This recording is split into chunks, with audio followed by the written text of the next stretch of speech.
Oui, Monsieur le Président, très rapidement, parce que les collègues ont déjà évoqué beaucoup de sujets, mais je voulais revenir sur deux points rapides.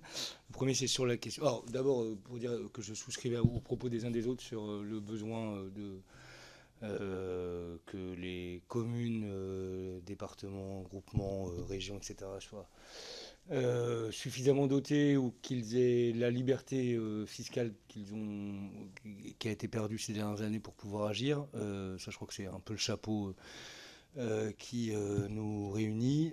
Ensuite, sur les questions plus précises qui sont posées, sur les indemnités, il y avait une question qui m'interrogeait, c'était sur l'hypothèse qu'on puisse finalement sécuriser ce qui serait une enveloppe dédiée au règlement des indemnités des élus.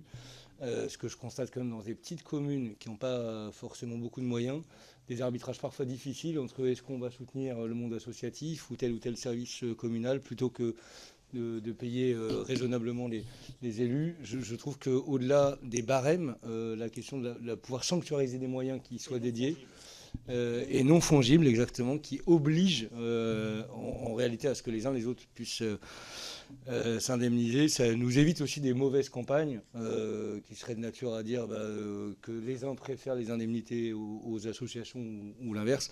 Bref, je pense que c'est un point qui me paraît important à traiter. Et deuxième question qui relève plus qui renvoie plutôt au champ des conflits d'intérêts, autres difficultés liées aux gestions de faits. On a dans les dernières lois de modernisation de l'action publique souhaité régler un certain nombre de problèmes de cette nature. En réalité, dans beaucoup de collectivités, ça s'est traduit par le renforcement de situations assez baroques. Moi, je me souviens que dans l'exercice de mes fonctions de vice-président de Rennes Métropole, je passais mon temps à sortir des assemblées délibérantes au moment où les délibérations concernant ma propre délégation étaient interrogées parce que elle concernait des structures dans lesquelles j'étais obligé de siéger en qualité de vice-président en charge de la jeunesse à l'époque.